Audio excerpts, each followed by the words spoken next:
My name is Avyan, and this is my story of the horrors I faced when I was 12 years old. We'd been diving in the river near the Cremation Ghat for months. Just me and my two friends, all of us around 12, reckless with curiosity and too young to understand fear. The river hid strange prizes beneath its surface. Gold rings, watches, necklaces cast away after the dead were burned. It felt like treasure hunting, except nothing was buried. The riches drifted silently below, suspended in the dark water, waiting for whoever was brave or foolish enough to reach for them. That day began like any other. We leapt into the murky river, laughing as we splashed and dove after every fleeting glimmer beneath the surface. But it turned out to be a disappointing day. No treasures, only mud-stained skin and aching muscles. Still, our spirits stayed light. With easy smiles and careless laughter, we made our way home, racing each other through the streets as if nothing at all had gone wrong. Halfway home, it hit me. I'd forgotten the watch I'd found the day before, left behind on the edge of an old hut near the Ghat. I told my friends to go on without me. I'd always been the brave one, or at least I thought I was.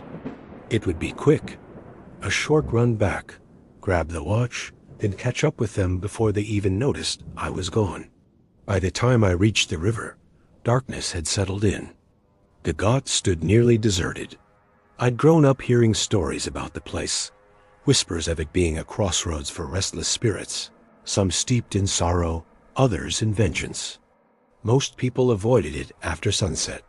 I'd spent countless days there myself, but nothing prepared me for how different it felt now.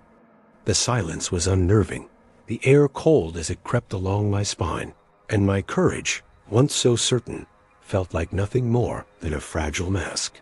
I walked toward the hut where I'd left the watch. The faint shapes of the cremation altars lined the path, their shadows flickering in the moonlight, or perhaps only in my imagination. Each step felt longer than the last.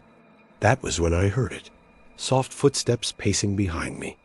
I turned, heart thudding, but no one was there. The wind rose suddenly, whispering through the air, its sound eerily close to the priest's chants from the final rites.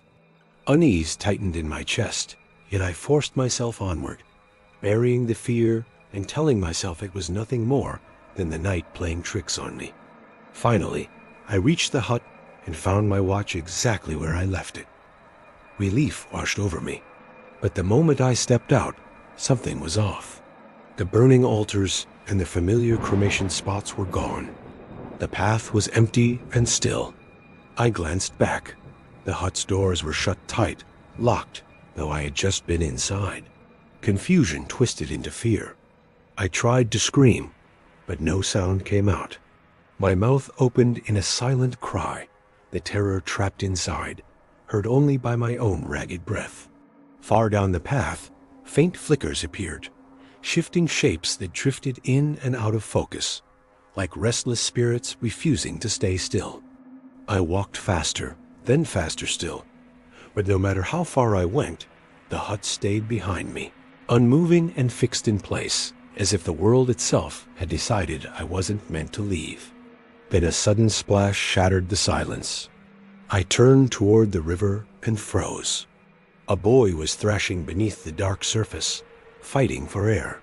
He looked exactly like me. His movements were frantic, desperate, and in his clenched fist was a watch, the same watch I was gripping tightly in my own hand.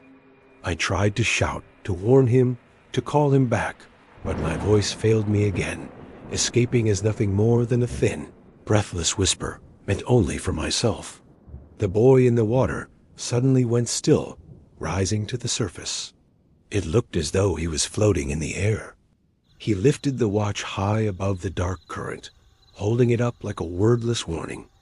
Terror burst through me. I turned and ran, stumbling over unseen roots and stones, my heart slamming violently against my ribs as the night closed in around me. Halfway down the path, the eerie silence returned. I forced myself to look back. The Ghat lay empty once more. No burning altars, no drifting smoke, Nothing but darkness. Then, as I moved forward, step by cautious step, the familiar cremation grounds began to reappear, as if the world were slowly snapping back into place, like waking from a terrible dream. Exhausted, I collapsed beside the hut. From across the river came a strange sound, a circle of jogi, half-naked, moving rhythmically around a fire, chanting in a language I couldn't recognize. Relief surged at the sight of other people, a hope that I wasn't alone. Then one jogi turned toward me. His face was gone. Only a raw, baleful emptiness remained where his features should have been. My stomach dropped as my eyes were drawn to the fire itself.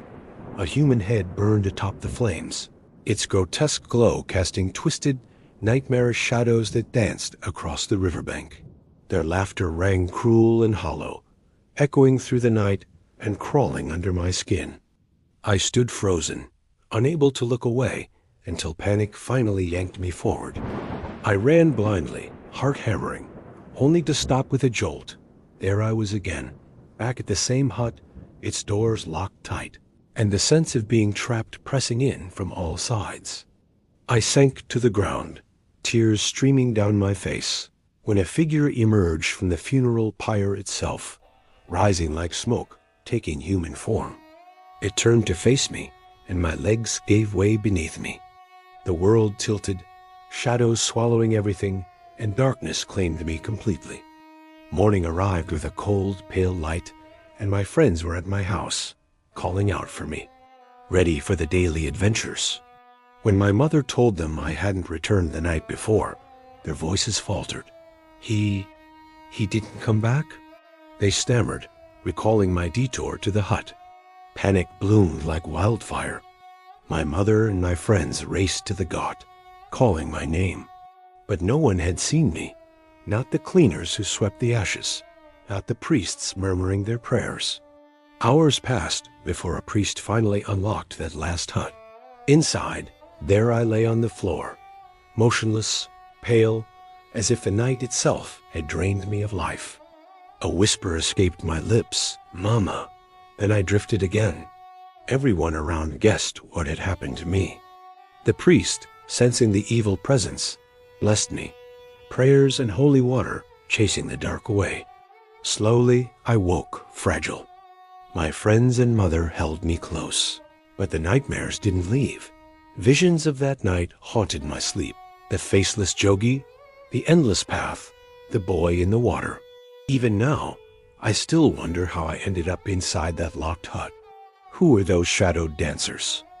And was it all a nightmare? Or something far worse? A place where the living and the dead intertwine? Whatever it was, one thing remained certain. The three of us never returned to the Cremation Ghat again.